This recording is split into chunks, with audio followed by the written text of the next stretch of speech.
And so it's important for us not to walk around here fake, but we should have love and respect.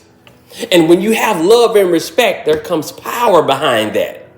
And when you're walking in power, there's a certain mobility and there's a certain mindset that you have when you know you have power over it, power over them, power over the situation. There is a certain way you even look at yourself when you know you can't even be bothered.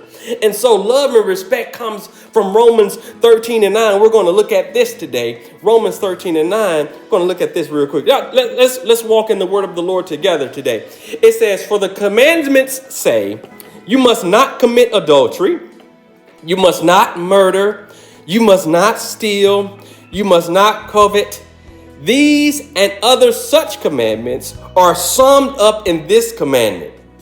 Love your neighbor as yourself. He says, I'm going to sum it up in this. Love your neighbor as yourself. He says, I realize what people are doing. I realize that people are walking around here sleeping with each and everybody that they want to sleep with, committing adultery and all that. He says you shouldn't be doing that. See, I realize that people are walking around here killing one another.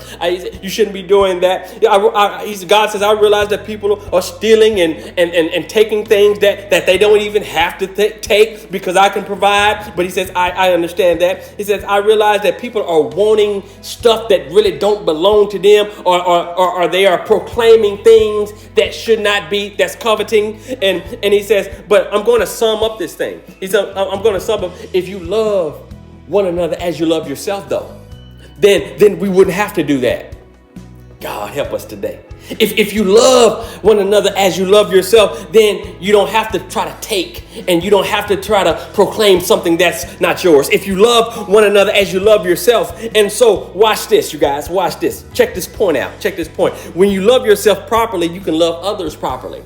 You see, when you truly love you, then you can be a blessing and love others. You see, we can't properly love others when we are hurting, when we are confused, when we are burdened down, when we don't have any power, when we don't know who we are. But at the same time, we're trying to display some love. You can't effectively love others when you don't even know how to treat yourself. He says, love your neighbor as you love yourself. If you don't even know how to treat yourself, if you don't know your self-worth, how in the world are you going to show love and appreciation to somebody else? God help me with this one, you guys, because we got to understand that basically, God is saying that I want you to be healthy and know and understand that when you are healthy, then you can make others healthy. Love one another. Love yourself in a way in which I'm not getting myself together for self-satisfaction. I'm getting myself together to be a blessing to somebody else.